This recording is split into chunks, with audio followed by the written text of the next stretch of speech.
अगस्त 1947 स्वतंत्रता के बाद भारत के आगे कई चुनौतियों में से सबसे पहली थी मुद्रा। रिजर्व बैंक ने 1947 से 1950 तक के अंतरिम काल के लिए ब्रिटिश राज के 5 रुपए, 2 रुपए और 1 रुपए के पुराने नोटों का चलन बनाए रखा, जिन पर ब्रिटेन के राजा जॉर्ज षष्ठम का चित्र बना होता था। 1950 में जब भारत गणतंत्र बना तब नए नोटों का चलन प्रारंभ हुआ। इन नोटों पर अशोक स्तंभ का चित्र था। मूल्य को अंग्रेजी और हिंदी भाषा में लिखा जाता था। 1953 में रुपए के बहुवचन को लेकर सवाल उठाए गए। अब हिंदी में रुपया के बदले रुपए लिखा जाने लगा। भारतीय रुपया मुंबई और कोलकाता की टकसालों में छापा जाता था। फिर आगे चलकर 2 और टकसालों की स्थापना की गई, जो हैदराबाद और नोएडा में स्थित थीं। इन नोटों को बनाने के लिए बालसम की लकड़ी के गूदे का उपयोग किया जाता है और साथ ही कॉटन के रेशों को भी गूदे में मिलाया जाता है। इस मिश्रण से बने कागज की आयु एक आम कागज से काफी लंबी होती है।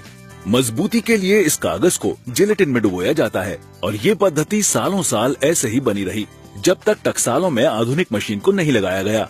समय के साथ और भी नई टेक्नोलॉजी का उपयोग होने लगा ताकि नोटों को सुरक्षा और लंबी आयु दी जा सके। 1954 में 1000, 5000 और 10,000 के उच्च मूल्य के नोटों को प्रचलन में लाया गया। तीनों नोटों पर अलग अलग चित्रों का उपयोग किया गया। 1000 के नोट पर तंजौर मंदिर का चित्र था, 5000 के नोट पर गेटवे ऑफ इंडिया का चित्र था और 10,000 के नोट पर अशोक स्तंभ का चित्र था। मूल्य को अंग्रेजी और हिंदी भाषा में लिखा जाता था। इस तरह के नोट ब्रिटिश राज के समय प्रचलन में लाए गए थे, परंतु दुर्बल अर्थव्यवस्था के चलते उनका उपयोग बंद कर दिया गया था। साथ ही 2, 5, 10 और 100 रुपए के नोटों को भी चलाया गया था। हर नोट के अग्रभाग में अशोक स्तंभ का उपयोग था, परंतु पृष्ठ भाग में अलग अलग चित्रों का उपयोग था। 2 रुपए के नोटों पर शेर का चित्र था, 5 रुपए के नोटों पर हिरण का, 10 रुपए के नोट पर पानी पर चलते जहाज का चित्र बनाया गया था और 100 रुपए के नोट पर 2 हाथियों को चित्रित किया गया था, जो भारत की जैविक विविधताओं को दर्शाता था। साथ ही एक जलांक भी बनाया गया। जलांक में अशोक स्तंभ का ही चित्र बनाया जाता था। इस तरह के जलांक नकली नोटों का चलन रोकने के लिए महत्वपूर्ण थे। 60 के दशक के अंत तक भारत की अर्थव्यवस्था चरमरा रही थी। भारतीय रिजर्व बैंक ने बदले मूल्य वाले नोट जैसे 1000, 5000 और 10,000 का चलन बंद कर दिया और 70 के दशक में कम मूल्य वाले नए नोटों का चलन आरंभ किया। इनमें 20 और 50 रुपए के नोट थे। ये नोट दिखने में साफ और आधुनिक लगते थे। 20 रुपए के पृष्ठ भाग में कोणार्क चक्र का चित्र था और 50 के पृष्ठ भाग में संसद का चित्र था। कोणार्क चक्र भारत की वास्तुकला को दर्शाता है और संसद भारत के गणतंत्र होने का प्रतीक है। दोनों के अग्रभाग में अशोक स्तंभ का चिन्ह था और साथ ही उसका जलांक भी था। 1980 में नई शैली के नोटों को प्रकाशित किया गया। इन नोटों पर बने चिन्ह और चित्रों पर ज्यादा ध्यान दिया गया था। हर चिन्ह और चित्र का अर्थ था, जो देश की प्रगति को दर्शाता था। 2 रुपए के नोट पर आर्यभट्ट उपग्रह का चित्र था, जो भारत की साइंस और टेक्नोलॉजी की शक्ति को दर्शाता था। 1 रुपए और 5 रुपए के नोट पर ऑयल रिग और खेतीबाड़ी की मशीनों को चित्रित किया गया था, जो भारत के आधुनिकीकरण को दर्शाता था। साथ ही 10 रुपए के नोट पर मोर का उपयोग किया गया था। इन नोटों के साथ साथ कई तरह के सिक्कों का प्रचलन भी आरंभ हुआ। 80s के दशक के अंत तक भारत की अर्थव्यवस्था तेजी से बढ़ रही थी। भारतीय रिजर्व बैंक ने 500 रुपए के नोट बनाए। इस नोट में कई नई बातें थीं। नोट पर महात्मा गांधी का चित्र बनाया गया था और अशोक स्तंभ को जलांक के रूप में चित्रित किया गया था।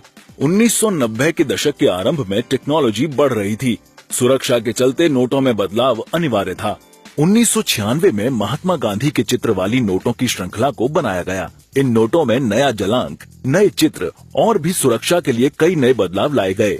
नोटों को इस तरह से बनाया गया था कि एक अंधा व्यक्ति भी इन्हें पहचान सके। इन नोटों को आधुनिक मशीन और तकनीक से बनाया जाता है, जिससे उनकी आयु लंबी बनी रहे।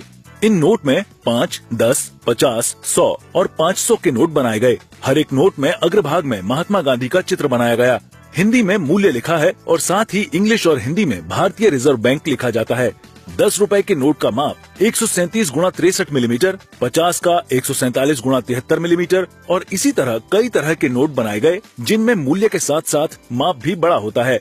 एक उत्कृष्ट जलांक तकनीक से महात्मा गांधी का चित्र बनाया जाता है। कागज के सूखने से पहले चांदी की पतली सी रेखा बनाई जाती है। यही जलांक और चांदी रेखा नोटों को सुरक्षा प्रदान करती है और इसकी वजह से इन नोटों की नकल बनाना आसान नहीं है। 2009 तक नोटों में कोई बदलाव नहीं आए। भारतीय मुद्रा का उपयोग 60 सालों से भी ज्यादा से चल रहा है, परंतु भारतीय मुद्रा का कोई चिन्ह नहीं है, जैसे डॉलर का।